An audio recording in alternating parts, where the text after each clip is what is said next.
Hello everyone. तो यहाँ पर आप लोग देख पा रहे हो बैंक निफ्टी के चार्ट को और साथ ही में देख पा रहे हो रोबोट प्लस ट्रिपल टी के कॉन्सेप्ट को।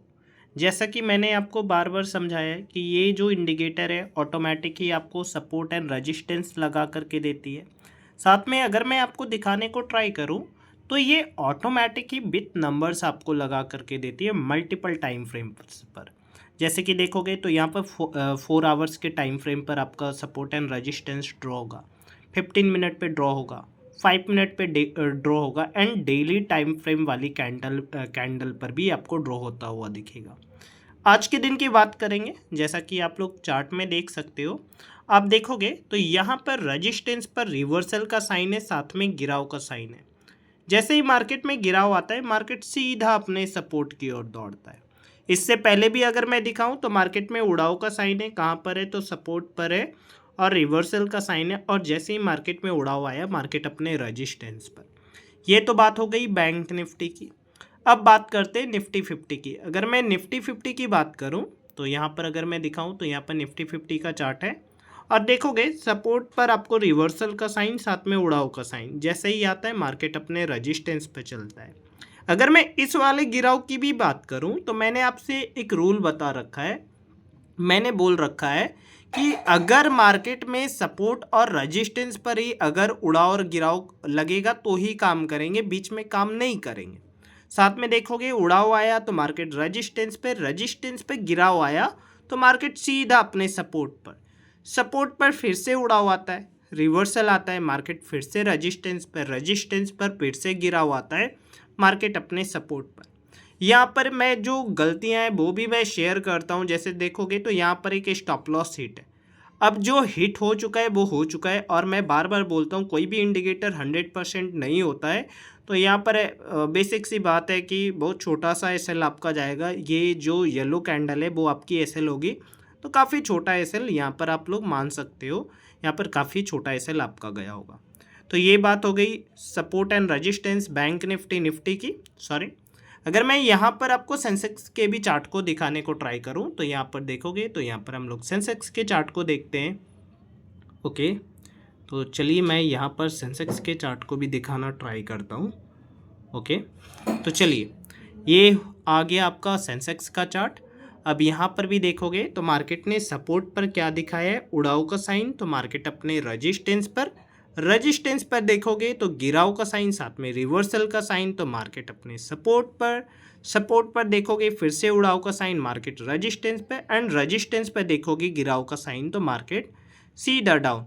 यहाँ पर फिर से देखेंगे तो यहाँ पर एक ऐसे लीट हो गया है। देखो यहाँ पर बैंक निफ्टी 50 और सेंसेक्स में एक ही जैसा चार्ट है।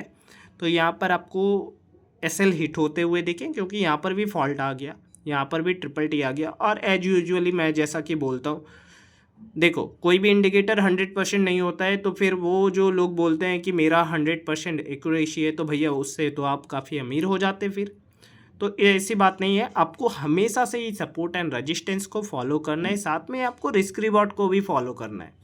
रिस्क रिवॉर्ड का मतलब क्या है कि देखोगे अगर यहाँ पर उड़ाव भी आया है तो ये येलो वाली कैंडल ही आपका एशेल होगा। ये जो आपको येलो वाली कैंडल दिख रही है ये आपका एशेल होगा, इससे बड़ा आपको एशेल देना ही नहीं।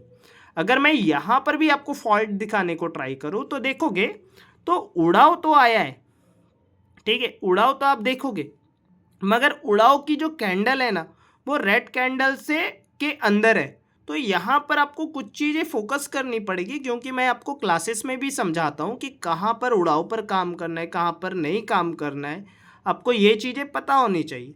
अगर यहाँ पर मैं दिखाऊँ उड़ाव तो यहाँ पर आपको क्या दिखेगा, ये येलो वाली कैंडल से ऊपर क्लोज हुई है, तब जा करके यहाँ पर उड़ाव का साइन लगा। आप ये बात देखो, ये येलो वाली कैंडल से ऊपर क्लोज हुई है। अगर मैं यहाँ पर भी बात करूँ तो आप देखोगे तो ये जो येलो वाली कैंडल है, अगर यहाँ पर गिराव का भी साइन आया है तो यहाँ पर एक बेसिक सी बात है कि यहाँ पर एक बड़ी आपको ग्रीन कैंडल क्लोज होती हुई दिखी है। तो यहाँ पर एकदम सिंपल सी बात है, मैं आपको समझाता हूँ। एक तो दो येलो कैंडल है, ठीक है, साथ में देखोगे उड़ाव का साइन थोड़ा सा आपको ग्रीन कैंडल्स में आनी चाहिए थी, मगर यहाँ पर नहीं आता हुआ दिखा। या एक सिंपल सी बात है कि भैया यहाँ पर लॉस हुआ है तो लॉस बोल दो, फॉल्ट को आप एक्सेप्ट करो कि हाँ मेरा इंडिकेटर थोड़ा गलत है, 100% सिक्योर नहीं है, प्लीज़ रिस्क रिवॉर्ड को मैनेज कीजिए और मूव ऑन कर जाओ। एक सिंपल सी बात है। अगर मैं यहाँ पर आपको बचाने की कोशिश करता रहूँ कि नहीं मेरा इंडिकेटर तो बिल्कुल ही सही है, बिल्कुल ही सही है, तो फिर ये आपके साथ शायद अन्याय हो जाएगा। तो मैं एकदम से सिंपल सी बात बोलता हूँ कि 100% कुछ भी एक्यूरेट नहीं होता है। अगर आप लोग आ रहे हो कि नहीं 100% एक्यूरेसी मिलेगी तो भैया कहीं और चले जाइए, क्योंकि यहाँ क्या है, यहाँ आपको रिस्क रिवॉर्ड मैनेज करना पड़ेगा। हाँ एसएल्स काफ़ी छोटे होंगे, जैसे कि मान लो कि आपने यहाँ पर गिराव का साइन लिया है, मान लो कि यहाँ पर आपने एक पुट साइड की पोजीशंस को आइडेंटिफाई की है, तो जो आपका एसएल लगेगा वो आई थिंक मैं जस्ट आपको दिखाऊं तो यहाँ पर जो एसएल आपका आएगा वो आएगा 100 पॉइंट्स के आसपास का। आप यहाँ पर देख लेना, क्योंकि यहाँ पर 100 पॉइंट्स इसलिए भी दिख रहे हैं क्योंकि आप 15 मिनट का टाइम फ्रेम यूज कर रहे हो।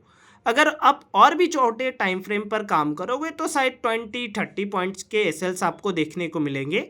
जो लोग भी 15 मिनट के टाइम फ्रेम पर काम करते हैं वो लंबे पोजीशंस को कैरी करते हैं या बड़े आप टाइम के लिए पोजीशंस को कैरी करते हो। जैसे देखोगे अगर 100 पॉइंट का यहाँ पर आपका एसएल जा रहा है तो यहाँ पर अगर मैं रिवॉर्ड की भी बात करूँ तो यहाँ पर रिवॉर्ड भी आपको अच्छा मिल रहा है। आई थिंक यहाँ पर जो रिवॉर्ड आया है वो आया है 800 प्लस पॉइंट्स का। तो 1:8 में अगर आप काम कर रहे हो तो आराम से आपको 100 पॉइंट का एसएल देना चाहिए। फिर उसके अकॉर्डिंग अगर आप 5 मिनट के टाइम फ्रेम पर काम करोगे तो 50-30-40 पॉइंट्स के आसपास का एसएल जाएगा। साथ में ये वेरी करता है प्रीमियम पर, और साथ में वेरी करता है आपके बैंक निफ्टी में काम कर रहे हो, निफ्टी में काम कर रहे हो, सेंसेक्स में काम कर रहे हो। अगर मैं बीटीसी को दिखाऊं, ठीक है, अगर मैं बीटीसी यूएसडी को दिखाऊं, ठीक है, तो आप देखोगे तो यहाँ पर आप क्या देख पाओगे, मार्केट में जस्ट इंडिकेटर को लगने दीजिए, ठीक है, आपने रिवर्सल दिखाया, ठीक है, सेम आपको क्या देखने को मिला, आपको सपोर्ट एंड रेजिस्टेंस आते हुए दिखे ऑटोमेटिक, ठीक है। साथ में देखोगे तो यहाँ पर मार्केट ओपन चलता हुआ दिख रहा है। साथ में आप देखोगे तो मार्केट में आपको क्या देखने को मिलता है, रेजिस्टेंस पर गिराव का साइन आता है। अब रेजिस्टेंस पे गिराव का साइन आया है तो मार्केट सीधा सपोर्ट पर, यहाँ पर क्यों नहीं काम करेंगे, क्योंकि ये सपोर्ट पर नहीं लगा, यहाँ पर काम किया जा सकता है क्योंकि ये सपोर्ट पे लगा, ठीक है। और ये कहाँ तक गया, तो ये अपने रेजिस्टेंस पे गया। इस बात को आप ध्यान में रखिएगा, ये अपने रेजिस्टेंस तक गया, उसके बाद ये वाली ग्रीन रेड कैंडल आपको आती हुई दिखी। जय हिंद।